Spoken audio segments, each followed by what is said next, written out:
Hi guys, Andy with the Exit Advisor here. I asked 5 business owners who've never sold a business what their top questions would be. So I've got 12 questions here on the board behind me. We're going to go through them one by one. If you're curious about it, stick around. One of the first ones was, how do I find a buyer?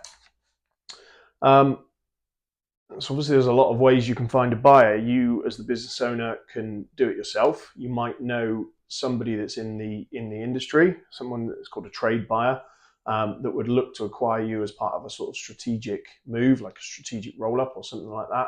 So first step really is to reach out to people in your industry. When I was selling my plant hire business, I reached out to 3 or 4 people that I knew ran bigger businesses that were kind of looking for, I knew that they were looking for businesses sort of broadly in my geographical range, where our site was. And I reached out to them individually, asked them to sign an NDA before we had a conversation, and went from there. Unfortunately, that didn't help me sell my business. I ended up going with a broker. So somebody like me that can, act as the middleman between you as the seller and a buyer.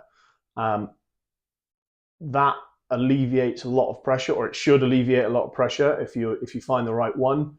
I didn't necessarily find the right one, but we'll save that story for another day.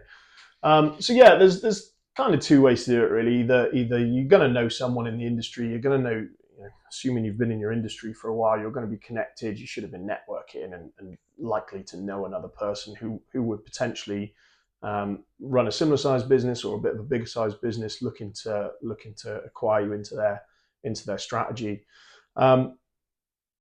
It can take a lot of work. That's the reason why brokers get paid ultimately, because it's not just a case of picking up the phone and resolving that situation quickly. It can take a long time. I won't go too much into that now. That's probably a story for another day. But I think there are probably 2 most popular stroke most effective ways.